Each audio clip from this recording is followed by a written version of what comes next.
This is the seventh talk in his collection, entitled It Can Be Done. And this was also first published in the book Everything is Teaching Us, translated by Paul Breiter, but there's no particular indication of what year or what occasion this was given. At this time, please determine your minds to listen to the Dhamma. Today is the traditional day of Dhamma Savana, which means hearing or studying the Dhamma, the observance day.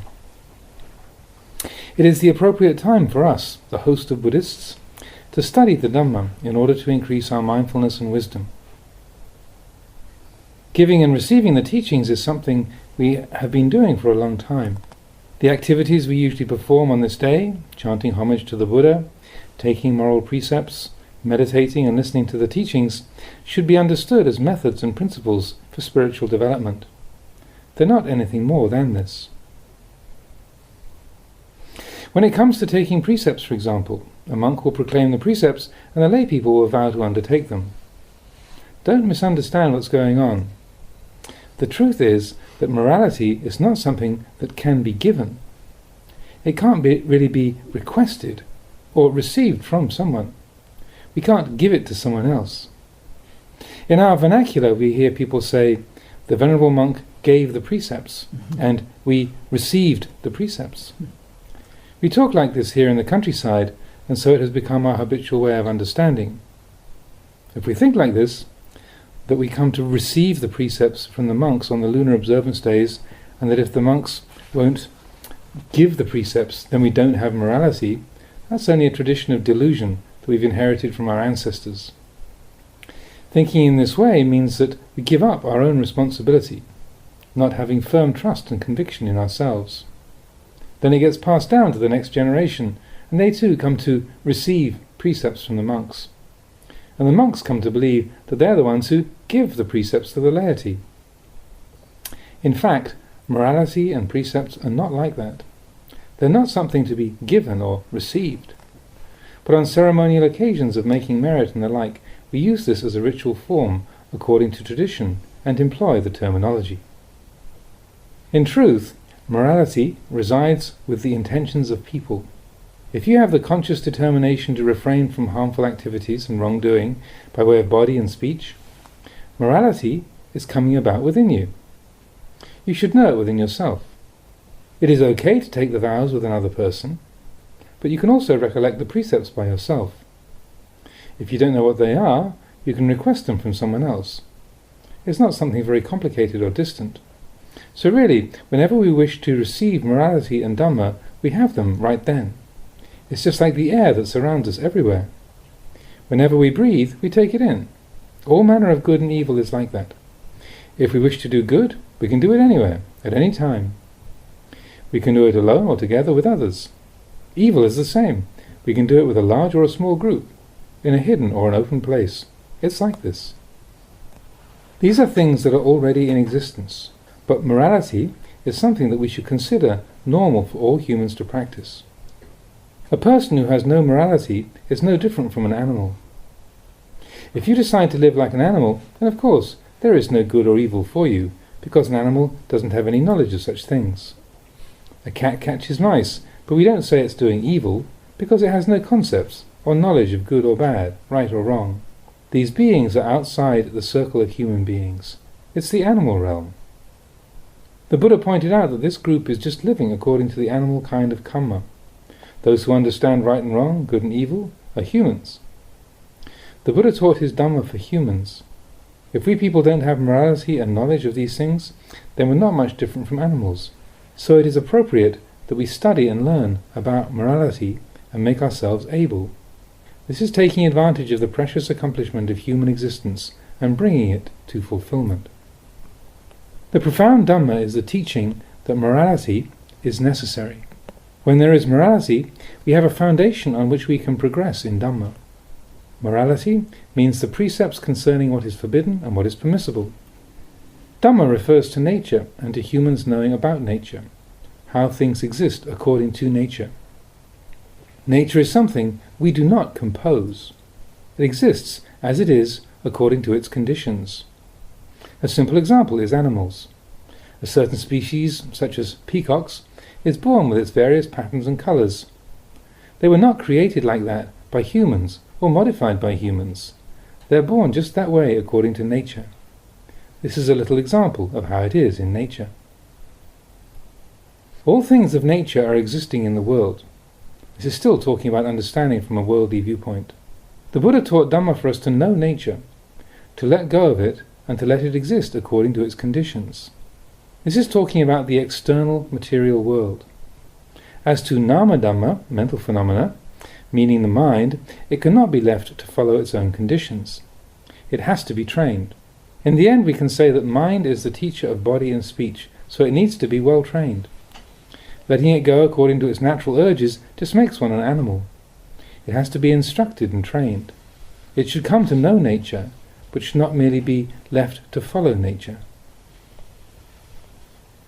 We're born into this world, and all of us will naturally have the afflictions of desire, anger, and delusion. Desire makes us crave after various things and causes the mind to be in a state of imbalance and turmoil. Nature is like that. It will just not do to let the mind go after these impulses of craving. It only leads to heat and distress. It's better to train in Dhamma, in truth. When aversion occurs in us, we want to express anger towards people. It may even get to the point of physically attacking or killing people. But we don't just let it go, quote unquote, according to its nature. We know the nature of what is occurring, we see it for what it is, and teach the mind about it. This is studying Dhamma. Delusion is the same. When it happens, we're confused about things. If we just leave it as it is, we remain in ignorance. So the Buddha told us to know nature, to teach nature, to train and adjust nature, to know exactly what nature is. For example, people are born with physical form and mind. In the beginning, these things are born. In the middle, they change, and in the end, they are extinguished. This is ordinary. This is their nature. We cannot do much to alter these facts. We train our minds as we can, and when the time comes, we have to let go of it all.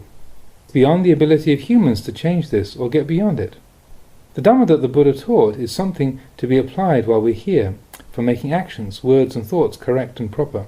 He was teaching the minds of people so that they would not be deluded in regard to nature, conventional reality, and supposition. The teacher instructed us to see the world. His Dhamma was a teaching that is above and beyond the world. We are in the world, we're born into this world, but he taught us to transcend the world and not be a prisoner to worldly ways and habits. It's like a diamond that falls into a muddy pit. No matter how much dirt and filth covers it, that does not destroy its radiance, the hues and the worth of it. Even though the mud is stuck to it, the diamond does not lose anything, but is just as it originally was. There are two separate things. So the Buddha taught to be above the world, which means knowing the world clearly. By the world, he did not mean so much the earth and the sky and the elements, but rather the mind, the wheel of samsara. Within the hearts of people, he meant this wheel, this world.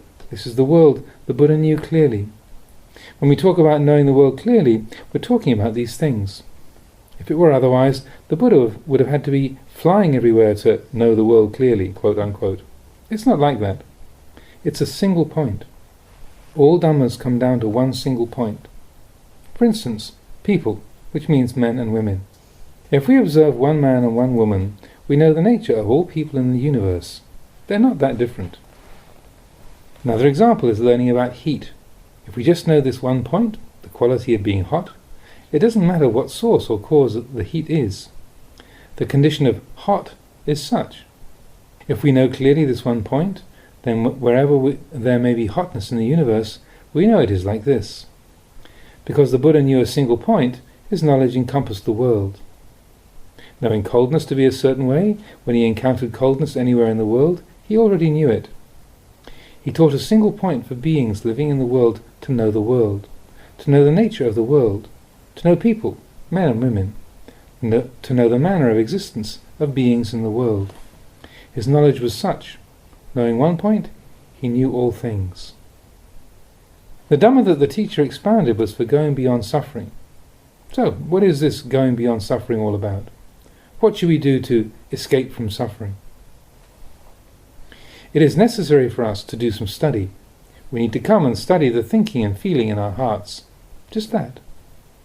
It is something that we are presently unable to change. We can be free of all suffering and unsatisfactoriness in life just by changing this one point. Our habitual worldview, our way of thinking and feeling. If we come to have a new sense of things, a new understanding, we transcend the old perceptions and understanding. The authentic Dhamma of the Buddha is not something pointing far away. It teaches about atta, self, and that things are not really self. That's all. All the teachings that the Buddha gave were pointing out that this is not a self, this does not belong to a self, there is no such thing as ourselves or others. Now, when we contact this, we can't really read it. We don't translate the Dhamma correctly. We still think, this is me, this is mine. We attach to things and invest them with meaning. When we do this, we can't yet disentangle from them. The involvement deepens and the mess gets worse and worse. If we know that there is no self, that body and mind are really anatta, as the Buddha taught, then when we keep on investigating, eventually we will come to the realization of the actual condition of selflessness. We will genuinely realize that there is no self or other. Pleasure is merely pleasure. Feeling is merely feeling. Memory is merely memory. Thinking is merely thinking. They are all things that are merely such. Happiness is merely happiness. Suffering is merely suffering. Good is merely good. Evil is merely evil. Everything exists merely thus. There is no real happiness or real suffering. There are just the merely existing conditions, merely happy, merely suffering, merely hot, merely cold, merely a being or a person. You should keep looking to see that things are only so much. Only earth, only water, only fire, only wind. We should keep on reading these things and investigating this point. Eventually, our perception will change. We will have a different feeling about things. The tightly held conviction that there is a self and things belonging to a self will gradually come undone. When this sense of things is removed, then the opposite perception will keep increasing steadily. When the realization of anatta comes to full measure, we'll be able to relate to the things of the world, to our most cherished possessions and involvements, to friends and relations, to wealth, accomplishments and status, just the same as we do to our clothes. When shirts and trousers are new, we wear them. They get dirty and we wash them. After some time they're worn out and we discard them. There is nothing out of the ordinary there. We're constantly getting rid of the old things and starting to use new garments. We will have exactly the same feelings about our existence in this world. We will not cry or moan over things, will not be tormented or burdened by them. They remain the same things as they were before, but our feeling and understanding of them has changed. Now our knowledge will be exalted and we will see truth. We will have attained supreme vision and have learned the authentic knowledge of the Dhamma that we ought to know and see. Where is the Dhamma that we ought to know and see? It's right here, within us, within this body and mind. We have it already. We should come to know and see it. All of us have been born into this human realm. Whatever we gained by that, we're going to lose. We've seen people born and seen them die. We just see this happening, but don't really see clearly. When there's a birth, we rejoice over it. When people die, we cry for them. There's no end. It goes on in this way and there's no end to our foolishness. Seeing birth, we're foolhardy. Seeing death, we are foolhardy. There's only this unending foolishness. So, let's take a look at all this. These things are natural occurrences. Contemplate the Dhamma here, the Dhamma that we should know and see. This Dhamma is existing right now. Make up your minds about this. Exert restraint and self-control. Now we are amidst the things of this life. We shouldn't have fears of death. We should fear the lower realms. Don't fear dying, rather be afraid of falling into hell. You should be afraid of doing wrong while you still have life. These are old things we're dealing with, not new things. Some people are alive, but don't know themselves at all. They think, what's the big deal about what I do now? I can't know what's going to happen when I die. They don't think about the new seeds they are creating for the future. They only see the old fruit. They fixate on present experience, not realizing that if there is fruit, it must have come from a seed, and that within the fruit that we have now are the seeds for future fruit. These seeds are just waiting to be planted. Actions born of ignorance continue the chain in this way, but when you're eating the fruit, you don't think about all the implications. Wherever the mind has a lot of attachment, we will experience intense suffering, intense grief, intense difficulty right there. The place we experience the most problems is the place we have the most attraction, longing and concern. Please try to resolve this. Now while you still have life and breath, keep on looking at it and reading it until you are able to translate it and solve the problem. Whatever we are experiencing as part of our lives now, one day we will be parted from it. So, don't just pass the time. Practice spiritual cultivation. Take this parting, this separation and loss, as your object of contemplation right now in the present, until you're clever and skilled in it, until you can see that it is ordinary and natural. When there is anxiety and regret over it, have the wisdom to recognize the limits of this anxiety and regret, knowing what they are according to the truth. If you can consider things in this way, then wisdom will arise. Whenever suffering occurs, wisdom can arise there, if we investigate. But people generally do not want to investigate. Wherever pleasant or unpleasant experience happens, wisdom can arise there. If we know happiness and suffering for what they really are, then we know the Dhamma. If we know the Dhamma, we know the world clearly. If we know the world clearly, we know the Dhamma. Actually, for most of us, if something is displeasing, we don't really want to know about it. We get caught up in the aversion to it. If we dislike someone, we don't want to look at his face or get anywhere near him. This is the mark of a foolish, unskillful person. This is not the way of a good person. If we like someone, then of course we want to be close to him. We make every effort to be with him, taking delight in his company. They are actually the same, like the palm and the back of the hand. When we turn the hand up and see the palm, the back of the hand is hidden from sight. When we turn it over, then the palm is not seen. Pleasure hides pain, pain hides pleasure from our sight. Wrong covers up right, right covers wrong. Just looking at one side, our knowledge is not complete. Oh, let's do things completely while we still have life. Keep on looking at things, separating truth from falsehood, noting how things really are, getting to the end of it, reaching peace. When the time comes, we'll be able to cut through and let go completely. Now we have to firmly attempt to separate things and keep trying to cut through. The Buddha taught about hair, nails, skin and teeth. He taught us to separate them. A person who does not know about separating only knows about holding them to himself. Now, while we've not yet parted from these things, we should be skillful in meditating on them. We've not yet left this world, so we should be careful. We should contemplate a lot, making copious charitable offerings, recite the scriptures a lot, practice a lot. We should develop insight into impermanence, unsatisfactoriness and selflessness. Even if the mind does not want to listen, we should keep on breaking things up like this and come to know in the present. This can most definitely be done. One can realize knowledge that transcends the world. We are stuck in the world, and this is a way to destroy, quote-unquote, the world, through contemplating and seeing beyond the world so that we can transcend the world in our being. Even while we're still living in this world, our view can be above the world. In a worldly existence, one creates both good and evil. Now we try to practice virtue and give up evil. When good results come, then you should not be under that good, but be able to transcend it. If you do not transcend it, then you will become a slave to virtue and to your concepts of what is good.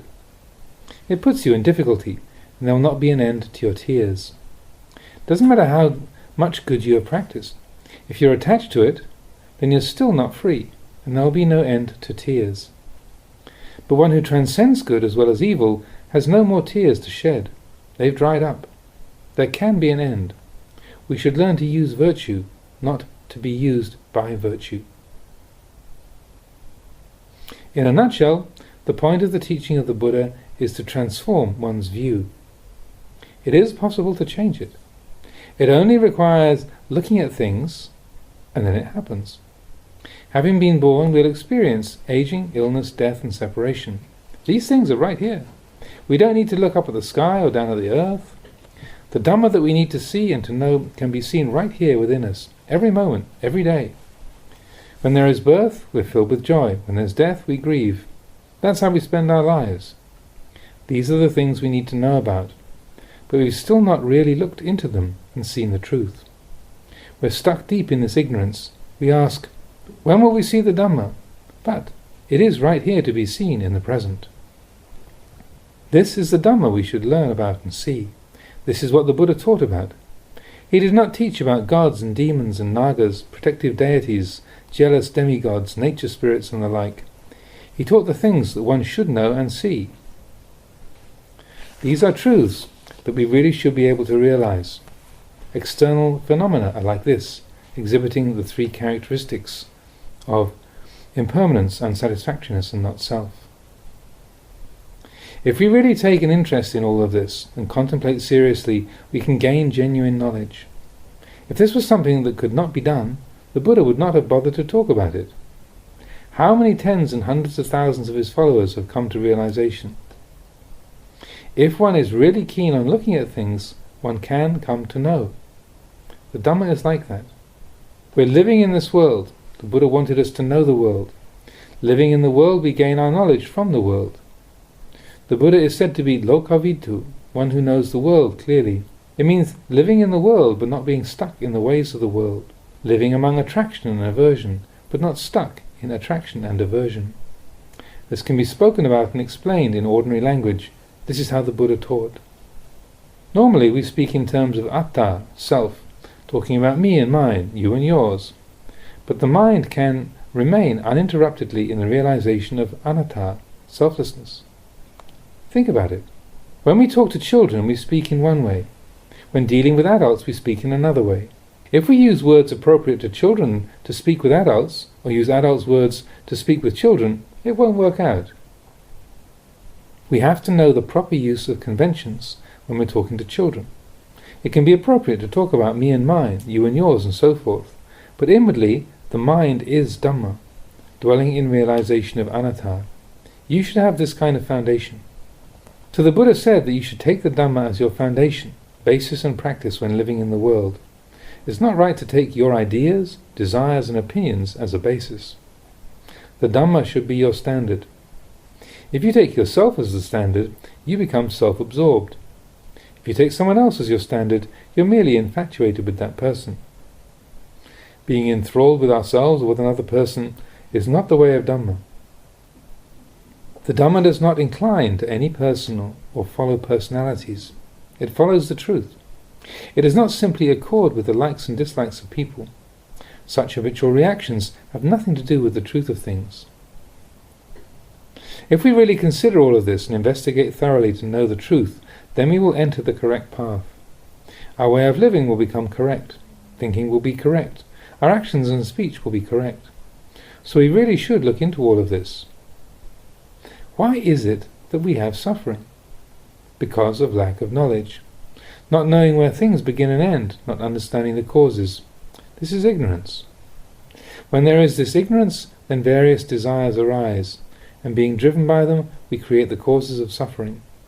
Then the result must be suffering.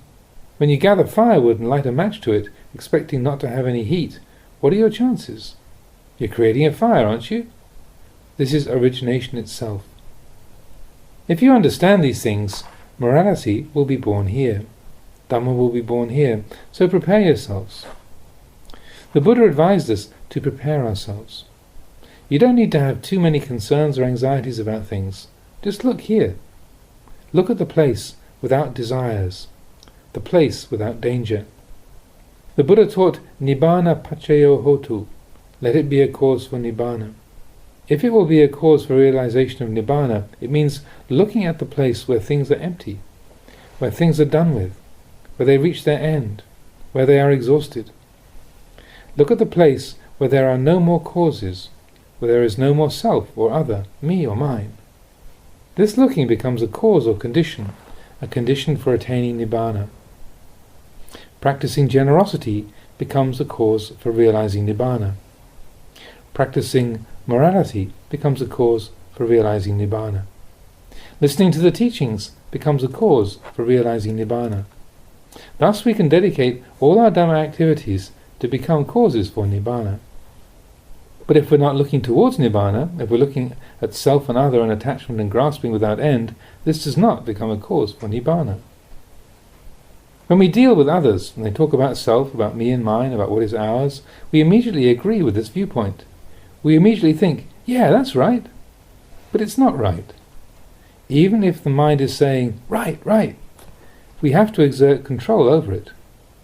It's the same as the child who is afraid of ghosts. Maybe the parents are afraid too, but it won't do for the parents to talk about it. If they do, the child will feel that he has no protection or security. No, of course, Daddy is not afraid. Don't worry, Daddy's here, there are no ghosts. There's nothing to worry about. Well, the father might really be afraid too. If he starts talking about it, they'll all get so worked up about ghosts that they'll jump up and run away, father, mother and child, and end up homeless. This is not being clever. You have to look at things clearly and learn how to deal with them. Even when you feel that deluded appearances are real, you have to tell yourself that they are not. Go against it like this. Teach yourself inwardly. When the mind is experiencing the world in terms of self, saying, it's true, you have to be able to tell it, it's not true. You should be floating above the water and not be submerged by the flood waters of worldly habit. The water is flooding our hearts if we run after things. Do we ever look at what's going on? Will there be anyone watching the house? Nibbana pachayo hotu. One need not aim at anything or wish for anything at all. Just aim for Nibbana. All manner of becoming and birth, merit and virtue in the worldly way do not lead there. We don't need to be wishing for a lot of things, making merit and skillful karma, hoping it will cause us to attain some better state. Just aim directly for Nibbana. Wanting sila, wanting tranquility, we just end up in the same old place. It's not necessary to desire these things. We should just wish for the place of cessation. It's like this. Throughout all our becoming and birth, all of us are so terribly anxious about so many things. When there is separation, when there's death, we cry and lament. I can only think how utterly foolish this is. What are we crying about? Where do you think people are going anyhow? If they're still bound up in becoming and birth, they're not really going away.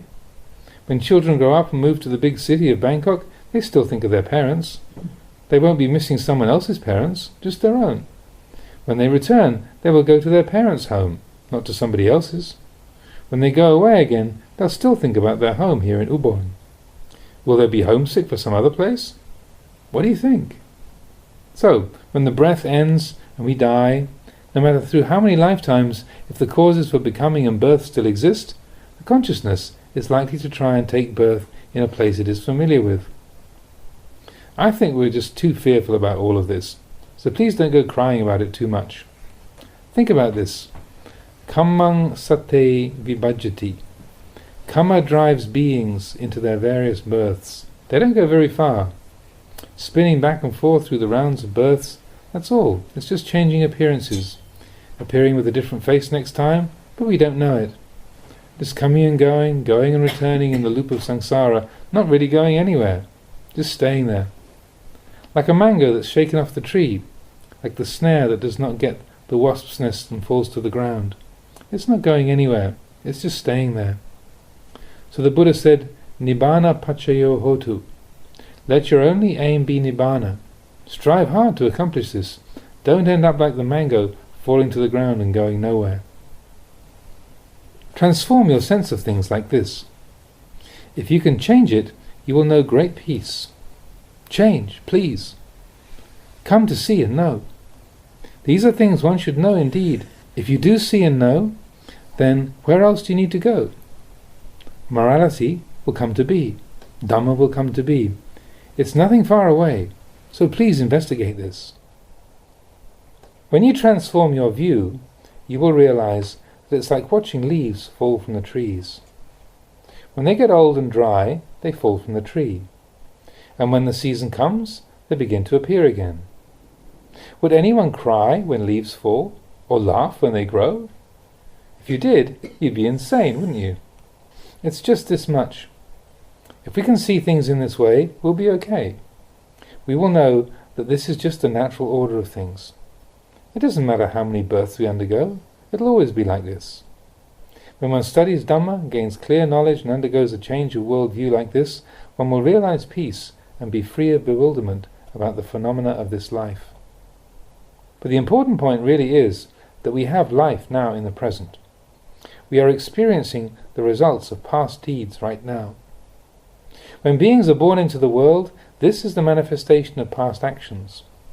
Whatever happiness or suffering beings have in the present is the fruit of what they have done previously. It's born of the past and experienced in the present. Then this present experience becomes the basis for the future as we create further causes under its influence, and so future experience becomes the result. The movement from one birth to the next also happens in this way. You should understand this. By listening to the Dhamma, you should resolve your doubts. It should clarify your view of things and alter your way of living. When doubts are resolved, suffering can end. Stop creating desires and mental afflictions. Then whatever you experience, if something is displeasing to you, you'll not suffer over it because you understand its changeability. If something is pleasing to you, you'll not get carried away and become intoxicated by it because you know the way to let go of things appropriately. You maintain a balanced perspective because you understand impermanence and know how to resolve things according to Dhamma. You know that good and bad conditions are always changing. Knowing internal phenomena, you understand external phenomena. Not attached to the external, you're not attached to the internal. Observing things within yourself or outside yourself, it's all completely the same. In this way we can dwell in a natural state which is peaceful and which is peace and tranquility. If we're criticized, we remain undisturbed. If we are praised, we're undisturbed. Let things be in this way. Don't be influenced by others. This is freedom. Knowing the two extremes for what they are, one can experience well-being. One does not stop at either side. This is genuine happiness and peace, transcending all things of the world. One transcends all good and evil. One is above cause and effect, beyond birth and death. Born into this world, one can transcend the world. To be beyond the world, knowing the world, this is the aim of the Buddha's teaching. He did not aim for people to suffer. He desired people to attain peace, know the truth of things, and realize wisdom. This is Dhamma, knowing the nature of things. Whatever exists in the world is nature. There's no need to be in confusion about it.